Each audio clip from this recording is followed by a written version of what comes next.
Greetings, folks of St. Peter's. I greet you out here in the hill country wilderness, and I did this because we're kind of in a wilderness moment as a people, as a nation, as a world, and we have lots of questions about what does it mean to kind of walk in a different space, a space that is disruptive, a space that is kind of different than our normal way of walking.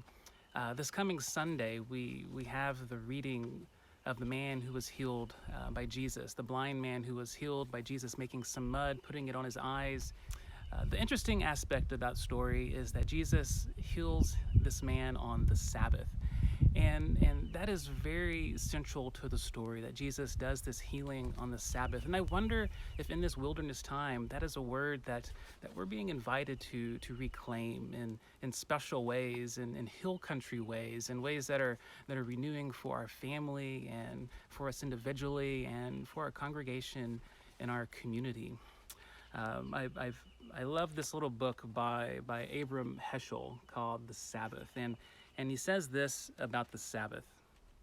He says, "It must always be remembered that the Sabbath is not an occasion for diversion or frivolity, not a day to shoot fireworks or to turn somersaults, but an opportunity to mend our tattered lives, to collect rather than to dissipate time." I love that idea of collecting time.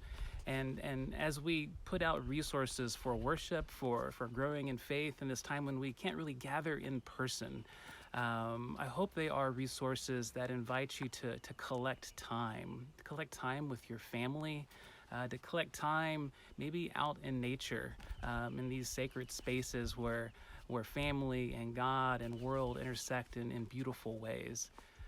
One of the blessings of being in the wilderness is you start seeing things that you may have passed over before because life was too busy. You see the beauty in the simple things which were opaque and fuzzy because you didn't have time to pause and to reflect and to enjoy.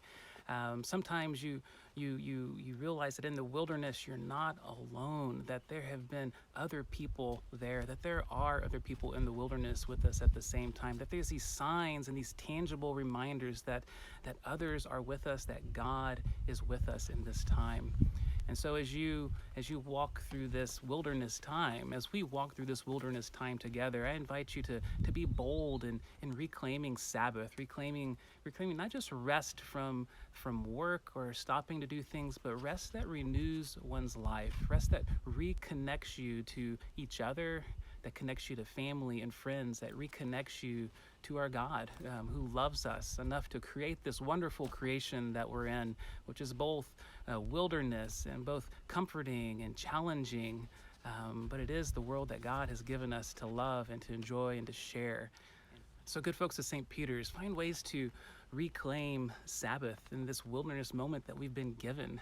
May it be a time to collect time with each other, a time to cherish, a time to share, a time to share what's going on in our lives, a time to remember that God is with us, and a time to pilgrimage forward, knowing that God goes with us through the wilderness to the promised land.